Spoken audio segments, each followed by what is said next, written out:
À moins de vivre dans une grotte, je pense que vous avez tous entendu parler de l'IPA. Cette bière d'origine britannique qu'on retrouve dans tous les bars en France et qui est vraiment à la mode. Elle a un goût plus ou moins amer suivant les styles. L'IPA ou IPA pour les moins à l'aise en anglais d'entre nous, ça veut dire Indian Pale Ale. Littéralement, la bière pâle d'Inde. Alors pourquoi l'Inde alors que je vous ai dit juste avant qu'elle était d'origine britannique ? En fait, pour comprendre, il faut remonter au XVIIIe siècle. À ce moment-là, l'Inde fait partie de l'Empire colonial britannique. Régulièrement, des troupes coloniales sont envoyées en Inde et le trajet dure 5 mois. Pour prendre soin de ces soldats sur place, les autorités britanniques veulent leur faire parvenir de la bière.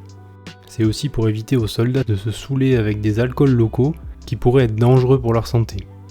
Problème, 5 mois c'est vraiment long et la bière ne se conservera pas. Il fallait alors trouver une astuce.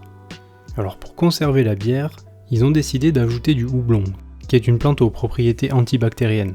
Donc avec l'ajout de sucre aussi et beaucoup de houblon, la bière arrivait à tenir pendant les 5 mois de traversée. Mais le fait d'ajouter du houblon la rendait bien plus amère.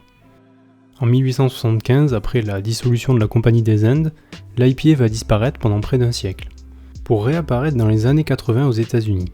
À ce moment-là, il y a alors un essor du mouvement des microbrasseries en réaction à l'industrialisation de la production de bière par les grands groupes. C'est alors des amateurs qui créent des petites brasseries. L'idée est de reprendre et de s'approprier des anciens styles traditionnels européens, et l'IPA est le style le plus repris. Maintenant, pour créer de l'IPA, on incorpore du houblon à 2 étapes du processus de production, une première fois au début, puis une nouvelle fois après la fermentation.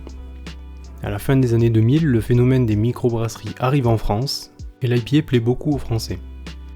Voilà l'histoire de l'IPA, qui est une bière qu'on retrouve partout, et qui est très appréciée des Français.